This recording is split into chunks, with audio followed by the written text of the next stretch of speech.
Hello, chillers! Bali si Habi yung naghahawak ng camera. Ito yung pinakang harap po ng resort nila ma'am na chine-check-in na namin ngayon. Azulmar Beach Resort. Dito po sa left side ko, andito yung mga rooms. Bali may 6 rooms po dito. May 8 tables po dito. Yan, so pwede kayong mag-banding-banding dito. Dito naman po sa right side ko, andito naman yung swimming pool nila. So may 10 cottage po yan. Yung hindi ko po mababanggit dito, check nyo na lang po sa FB page nila.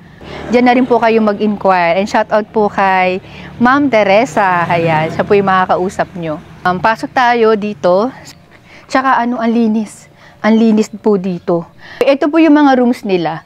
Ayan, 6 po yan. Yung pinakandulo po, mayroon pong ref. Bali sa ngayon po, isa lang po yung may ref. Hindi ko alam kung soon maglalagay po sila. And lahat po yan naka-aircon. May tubig, may mga cabinets, maayos yung bed, mababango. Lalaman nyo naman po yan kapag nag-check-in kayo dito. Yung amoy. Alam nyo talagang amoy malinis. Hindi yung amoy na pinabanguhan lang. Bali dito po yan sa Liloy, Zamboanga del Norte. Del Norte. Yan nga. Del Norte. Del Norte. Hindi, wala akong binanggit na ganun.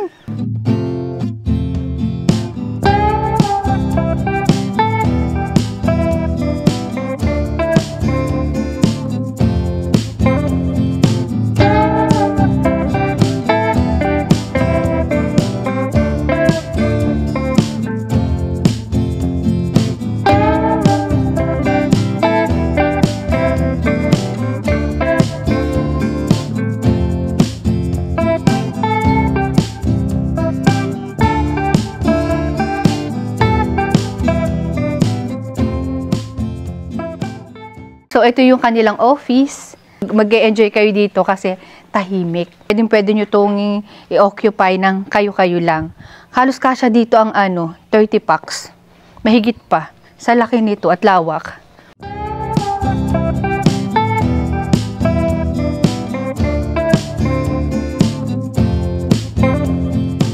Ito yung pool bar. Dito yung mga cottage. Yan, sa pool area po ito ha. Yan. Ang laki ng pool nila dito. Tapos andun yung restroom. Ang laki ng restroom nila oh. Yan yung view. Kitang-kita nyo yung dagat dito. Yan. Sa ngayon, magandang pumunta dito. Kasi kapag bear month, naku, malakas po ang dagat. Kaya arat na kung malapit lang kayo dito. Yan, linis-linis. Sobrang inaalagaan nila tong resort na to kasi masarap gamitin kapag malinis talaga. Di baling medyo mahal, basta malinis. Ito po yan, tuwing Saturday and Sunday lang sila nag-o-open yan. Ayan, unless kung may magpabook po, yan, para dyan na kayo bibili ng mga inumin ninyo. Ito naman yung function area nila. Pag may mga event, may birthday, kasal, o kung ano man, ayan. Ayan. Bali, ito po yung likod ng mga rooms. Ayan, so kung kakanta ka dito, magandang gabi sa inyong lahat. Oh, ganda. Isom mo naman ako ng konti para makita ako ng maayos dyan. O, pak. Yan. Candidate. Katrio na yan. Tapos punta tayo dito sa baba. Yan. May 10 cottage din po dito. Ang lawak. Oh. Napakadami. 10 sa cottage. Tapos yung table naman po, 10 din. O, parang 99 na na asukal yung kulay nung buhangin. Lang talaga, panatilihin lang na malinis. Kasi alam naman natin na may mga tao na, mga baboy. Alam niya na. Pwede kayo magtupis dito, chillers. Pwede. Lalo na sa gabi. Yan. Pwede kayo mag-volleyball dito. Yan. Tapos, ito, dahil umaga pa, hibas. Low tide. Low tide siya. Makikita nyo may mga ibon na lumilipad-lipad dyan. Yan. Pero kapag high tide po to, kagaya kahapon, andito yung niyan. Andito yung tubig. Dumidila-dila dito. Hindi pa talaga puti yan. Kuya! White sand na ba to? Puti naman siya, di ba? Puti siya, pero Dirty white. Ah, dirty white. O beige tayo. Para madali. Beige sand. Kaya nga may mga ano dito oh. May mga halamang dagat. Kasi hanggang dito po ang tubig. Hanggang dyan. Yan ang tubig. So, ang ganda-ganda.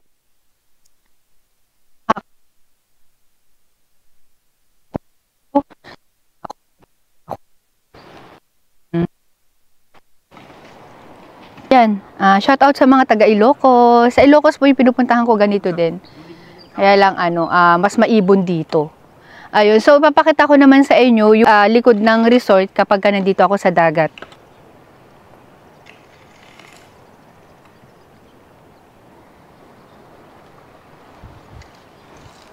Yan yung pinakambuhangin nila. Not bad. Beige yarn. Ayan si kuya, papansin nyo, kagaya na sinabi ko sa inyo kanina. Linis ang ginagawa nila dito. Kahit dilaan mo po yung lupa. Tsa! Oh, yan si Itay. So, itong tubig, tingnan nyo. Ang linaw. Siya maglalabo yung tubig dito kasi maraming bato. Ay, alaga! Tanggalin ko muna nga to. Pag ako nag-tutor, ay wala akong yung arte-arte na talagang pinapaganda pa yung mga kuha. Kung ano yung nakikita nyo sa video, yan na po. Kahit house tour, ganyan. Kasi mahirap yung pagdating ng sa personal, sabi nyo, ang ganda-ganda sa video, tapos sa personal, ang tsaka, ganun. Natural lang ako. Para siyang asukal. Sarap sa paa. Ako yung matanda na naman, oh. Oh. Layo na yan. Oh. Layas pa. Siya nga pala ba sa mga magtatanong ha, kaya ako isinama ang Itay dito. Kasi kagaya na sinabi ko sa inyo, magulang ko ang isa sa mga inspirasyon ko sa buhay. Si mama, hindi siya nakasama kasi takot sumakay sa eroplano. Simula nung maging tao siya, hindi pa rin siya nakakarating dito. At first time ko rin po makarating dito sa Zamboanga. Nagtatanda na yung mga yan, kaya gusto ko, bago man lang sila mawala sa mundo, may enjoy talaga nila yung ganda ng mundo. Ganon. Tinan nyo naman yung tubig. O, diba parang walang tubig? O, tapak ako ha. Makakapag-ihaw ang tao. O. Kasi ito, hindi pa tayo gano'y tumutay dahil. Malutay pa ito pag malaki ang ilog. O, sabi ng Itay, pumunta daw ako doon. Tapos, marami naguhuli ng isda doon, no? Yan. Grabe yung tubig, oh. Para sa Ilocos din. Kaso malamig yung tubig nila dito.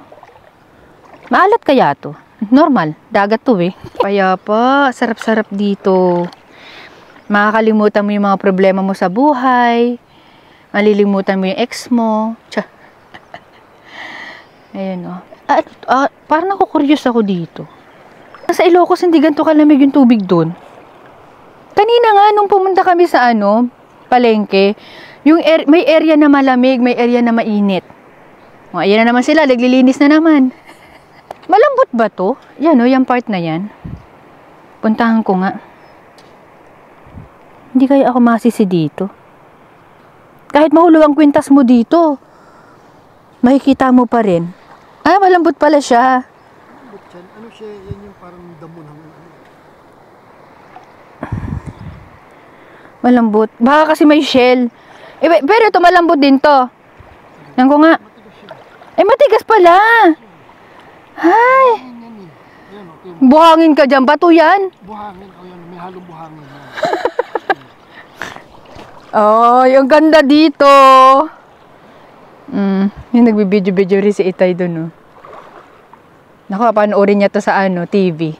Kaya ako kinukunan kasi lalo na si mama, naku, gustong-gusto nila nanonood ng vlog ko. Tapos napapanood nila sa malaking TV.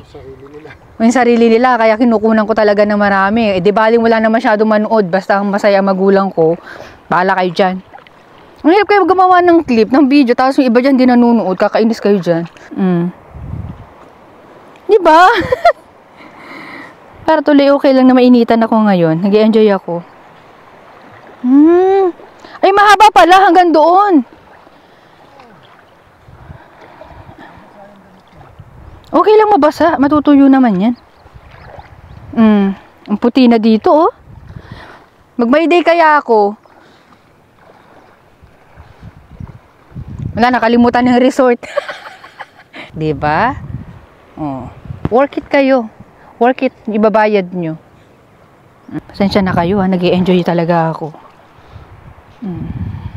Kahit yung ingron ko, kita ko, eh. Alam mo. Ayan, starfish. Oo nga. Ilapag mo na. Ano, titirisin ko na. Wag, huwag mo pakalma. Namumuhay yan. May pamilya din yan. Mga apo yun. Ako kahit anong mga hayop-hayop, ayoko na sinasaktan sila. Kung pwede nga lang isda, wag na kayo kumain ng isda eh. Kamukha ni Putol! Sa mga hindi pa po pala nakafollow sa akin sa FB page ko, si Lasing Cheers Vlogs. May mga vlogs po ako doon ng about dogs. Ay, sa mga mahihilig sa aso't pusa dyan. Dagi, buti pa ikaw may kamay. Sa mga ano po, baka gusto magtanong, pwede rin po kayo dito mag-bonfire. Magdala na lang po kayo ng mga kahoy nyo, ha? Charot.